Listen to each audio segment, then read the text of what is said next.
สวัสดีครับพวกช่อง AN อีกแล้วนะครับหน้าวันแชร์ไอเดียนะครับจากวัสดุเหลือใช้นะครับเป็นเหล็กเส้นเหลือนะครับแล้วก็เหล็กท่อนะครับเหลือนะครับนะพอดีต้องเล่าก่อนนะครับว่าที่บ้านทำสวนปาล์มนะครับนะคันจะเวลามันมีปัญหานะครับเวลาแทงปาล์มแล้วเนี่ยลูกร่วงมันก็จะมีเยอะนะครับนะคันจะเอามือล้วงเข้าไปก็กระไรอยู่นะครับนะในช่องในกาบปาล์มนะครับเผื่อบางทีมีไอตัวประหลาดพวกตะขาบงูเงืออะไรแอบอยู่มั่งนะก็เลยเป็นไอเดียนะครับนะมาประดิษฐ์นะครับ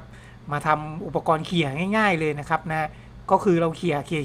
ออกมาเลยนะครับนะ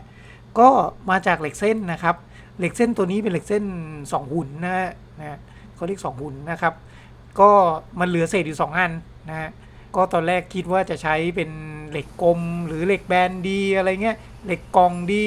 นะครับนะก็แล้วแต่นะครับอะไรเหลือก็เอาไว้นั่นแหละครับนะ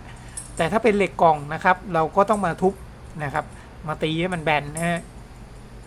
เราก็ตีกันเลยครับเหล็กตัวนี้เนี่ยเป็นเหล็กกล่องนะครับนะ3/4นะครับนะก็มันขนาดก็พอดีนะครับนะกับเหล็ก2หุ่นนะครับก็ตีลงมาแล้วนะครับก็ตีเลยนะครับความหนาของเหล็กกล่องนะครับอยู่ที่ 1.5 นะครับเราก็พยายามตีให้มันสนิทหน่อยนะครับนะเวลาเชื่อมมันจะได้ไม่ทะลุนะครับเคล็ดลับง่ายๆเลยนะครับไม่งั้นเวลาเชื่อมมันจะเกิดทะลุตรงเหล็กกล่องนะครับนะวิธีเชื่อมก็ตั้งไฟให้ประมาณ110-120นะครับนะเวลาเราเชื่อมนะครับเราไล่จากตัวเหล็กเส้นนะครับเข้าไปหาเหล็กกล่องนะก็คือว่าแต้มระหว่างเหล็กกล่องกับเหล็กเชื่อมเหล็กกล่องกับเหล็กเส้นนะครับแต่ว่าให้ติดทางเหล็กเส้นเยอะกว่านะครับนะเพราะอะไรเพราะเหล็กเส้นเนี่ยมันมีความหนากว่านะครับนะ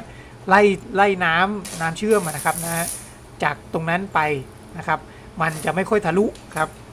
แต่ถ้าเกิดว่าทะลุนะครับมีปัญหาทะลุอะไรพวกนี้นะมีช่องมีวูอะไรเงี้ยง่ายๆเลยครับเอาลวดเชื่อมเหล็กนะครับลวดเชื่อมตัวแก๊สนะครับนะ